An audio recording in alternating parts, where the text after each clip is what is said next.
Il y a le courage, celui d'Adèle Haenel, de Aïssa Maïga, de femmes grévistes de l'hôtel Ibis Batignolles, de toutes ces personnes qui défoncent les murs du silence patriarcal depuis bien longtemps, de celles qui encore, en réaction au César de la honte, ont dénoncé les violences subies étant enfant sous le mot dièse « je suis victime ». Il y a le courage.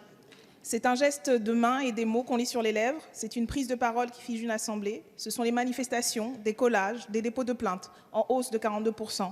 C'est regarder un monde minable en face et lui tourner le dos. Et puis il y a les réactions des dominants et dominantes et leurs réponses, de la salle Pleyel à Matignon. Honteuses, indignes, décidément pas à la hauteur, carrément en dessous de tout. En récompensant par des prix à l'artiste, pas aux pédocriminels bien sûr, en refusant de mettre les moyens humains et financiers nécessaires. Il faut au bas mot 1 milliard, là, maintenant, pas étalé sur plusieurs années en autorisation d'engagement. Pour les 130 000 filles et 35 000 garçons qui subissent chaque année des viols et tentatives de viol. Il faut 1 milliard, pas pour faire de la com ou en récupérant 830 millions dans les budgets de l'aide au développement ou de la solidarité. Parce que 65% des femmes tuées par leurs partenaires ou ex-partenaires avaient déposé plainte. Pour les survivantes, celles qui parviendront à franchir la porte d'un commissariat, pour qu'elles soient correctement reçues et écoutées, pour garantir qu'elles soient hébergées et donc qu'elles puissent quitter leur domicile, pour un suivi social et psychologique, pour des juges et des enquêteurs et enquêtrices spécialement formés, des travailleurs et travailleuses sociales, des infirmiers et des infirmières. 1 milliard, au bas mot, rien que pour une politique de lutte contre les violences sexuelles un tant soit peu conséquente. Monsieur le Premier ministre, où est-il ce milliard? Merci Madame la députée. La parole est à Madame Marlène Schiappa, secrétaire d'État chargée de l'égalité entre les femmes et les hommes et de la lutte contre les discriminations auprès de Monsieur le Premier ministre. Merci Madame la Présidente, Mesdames et Messieurs les députés, Madame la députée. Vous commencez votre question par saluer le courage des femmes qui parlent et bien évidemment, je vous rejoins.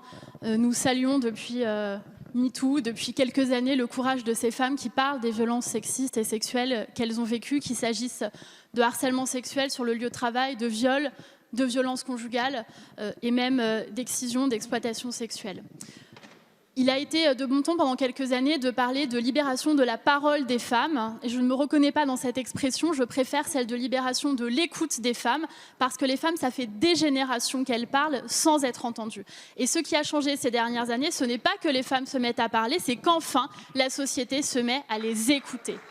Les écouter, c'est le travail du gouvernement et c'est de faire en sorte qu'elles ne parlent pas dans le vide ou qu'elles n'aient pas que les réseaux sociaux comme dernier recours. C'est pourquoi nous avons créé une plateforme où des policières et des policiers, 24 heures sur 24, 7 jours sur 7, spécialement formés, répondent sur arrêtonslesviolences.gouv.fr. C'est pourquoi nous avons augmenté les subventions du numéro du 3919 qui désormais peut prendre 100% des appels avec de nouvelles écoutantes formées qui bientôt ouvrira 24 heures sur 24.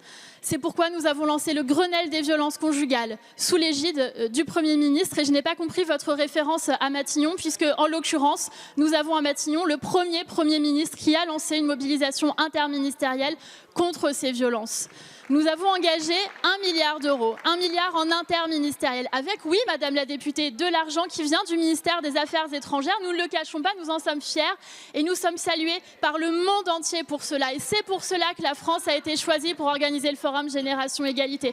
Voulez-vous, Madame la députée, que nous supprimions les 6 millions d'euros que la France engage pour le fonds du docteur Denis Mukwege, prix Nobel de la paix, connu sous le nom de l'homme qui répare les femmes et qui soigne les femmes qui, partout dans le monde, sont victimes des viols de guerre? Je ne le crois pas. Nous subventionnons 1300 associations partout sur le territoire, associations féministes. Il n'y a jamais eu autant d'argent engagé pour défendre les femmes le 8 mars et toute l'année que par ce gouvernement. Merci Madame la Ministre. Madame la députée. Madame la secrétaire d'État, vous dites écouter, vous dites entendre, mais vous n'agissez pas. Et nous avons bien compris avec votre réponse que vous ne ferez toujours rien.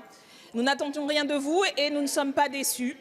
De toute évidence, comme toujours, nous n'obtiendrons rien que nous n'ayons arraché. Donc, il ne reste plus qu'à appeler, comme le 23 novembre, comme depuis le 5 mars contre la réforme, dont nous serons les grandes perdantes,